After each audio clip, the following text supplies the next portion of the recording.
अस्सलामुअलैकुम उम्मीद करता हूँ आप सब लोग ठीक होंगे। अच्छा, 1-2 बहुत ही इम्पोर्टेंट पॉइंट जो मैं डिस्कस करना चाह रहा था कि जब भी आप रीडिंग पे जाएँ या आइल्स के किसी भी मॉड्यूल पे जाएँ, तो आप एटलीस्ट स्मार्ट वर्क पे बिलीव करें। जितने आप स्मार्ट होंगे, आपकी टाइम की सेविंग भी होगी, आप जल्दी से आंसर जो है उसको भी तलाश कर सकेंगे, क्योंकि आप क्या कर रहे हैं कि आप स्किमिंग करते हैं, आप हार्ड रीडिंग नहीं करते। तो जब आप हार्ड रीडिंग करेंगे, स्मार्ट वर्क पे बिलीव नहीं करेंगे, तो आंसर को तलाश करना बड़ा मुश्किल हो जाएगा। जैसे कि आप देख रहे हैं कि मैंने एक स्टेटमेंट को हाइलाइट किया हुआ है। पहली बात तो ये है कि आप देखें, the Singapore Merit hotel is an. आप ये देखें, एन आपको पता है जब भी हम यूज़ करते हैं तो ये वॉल साउंड से शुरू होने वाले जो वर्ड्स हैं उनके लिए यूज़ होता है। ठीक है जी, ये तादाद को शो करता है, एक के लिए शो करता है, और आप देख सकते हैं कि ये वॉल साउंड से स्टार्ट होने वाले जो अल्फाज हैं उनको शुरू करते हैं। अब देखते हैं, the Singapore Merit hotel is described as N.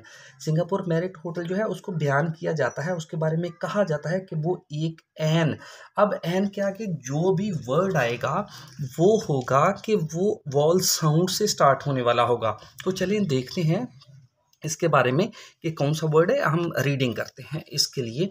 आप ये देखें, मैंने हाईलाइट किया हुआ है कि The route begins just opposite the Orchard MRT station at the Singapore Marriott Hotel. This eye-catching landmark, ये एक लैंडमार्क है और ये है आई कैचिंग। आप देख रहे हैं, मेरिट होटल जो है उसकी बात करता है। द रूट, ये देखिए, Singapore Merit hotel, this I catching landmark से मुराद है सिंगापुर मेरिट होटल। तो आप देख रहे हैं कि आई का ई जो है वो एज ए वॉल की साउंड दे रहा है, वॉल लेटर्स है। तो इसलिए ये दिस आई कैचिंग लैंडमार्क, ये जो आई कैचिंग लैंडमार्क है, तो एन जो है वो आप देख रहे हैं, देखिएगा, this Singapore Merit hotel is described an, इसको बयान किया जाता है एज एन आई कैचिंग। ठीक है जी, चूंकि हमने आई कैचिंग है, choosing no more than 3 words, eye catching landmark. ठीक है जी, तो आपने इसको आई कैचिंग लैंडमार्क लिखना, आई कैचिंग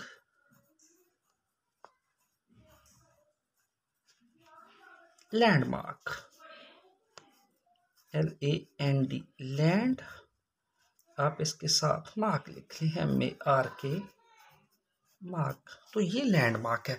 आपने जब भी लिखना है, आप देख रहे हैं, तो आपने क्या करना है कि आप वॉल की साउंड के साथ वो वर्ड ही देखना है स्पेसिफिकली जहाँ पे आपकी जो वर्ड है वो वॉल की साउंड से स्टार्ट हो रहा हो। अच्छा, तो इसकी एक और एग्जांपल देखते हैं हम।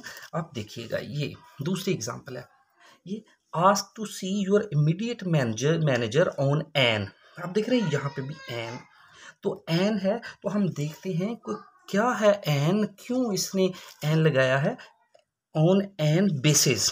तो देखते हैं जी, पहली बात तो ये है कि देखिएगा जरा, इफ यू हैव प्रॉब्लम, ठीक है, often the best way to sort out a problem, यानी बेस्ट वे है किसी भी प्रॉब्लम का हल करना इज टू रिक्वेस्ट की जाए एन इनफॉर्मल। ये आप देख रहे हैं, एन इनफॉर्मल, ये इंतहाई मज़ेदार सी अब स्ट्रेटजी है कि जब भी वॉल साउंड आएगी तो आपके लिए इजी हो जाता है उस वर्ड को तलाश करना जो जिसको आप तलाश कर रहे हैं, और इधर उधर आप जाने की बजाय स्मार्ट वर्क पे बिलीव करें कि डेफिनेटली अगर क्वेश्चन की स्टेटमेंट में उसने एन दिया है, आप देख रहे हैं एन दिया है, तो वो क्या करेगा, आगे जो वॉल की साउंड है वो वाला वर्ड ही देगा।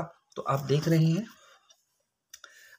often the best way to sort out a problem is to request an informal meeting। आप देख रहे हैं इनफॉर्मल, तो आपने ज़रूर वही वर्ड ही तलाश करने हैं। तो चले यहाँ पे हम लिखते हैं जी इनफॉर्मल।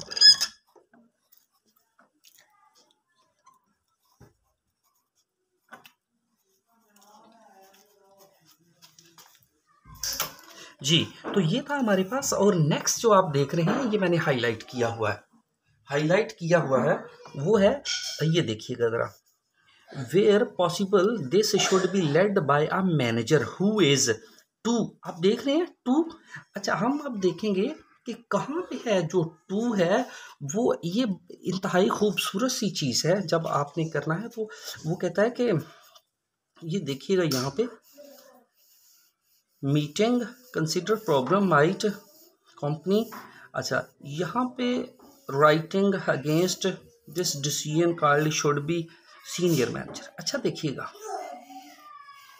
ये सीनियर मैनेजर, जब भी आप देख रहे हैं कि सीनियर आता है, जूनियर आता है, इन्फीरियर आता है या सुपीरियर आता है, तो आप उसके साथ हमेशा ही टू लगाते हैं।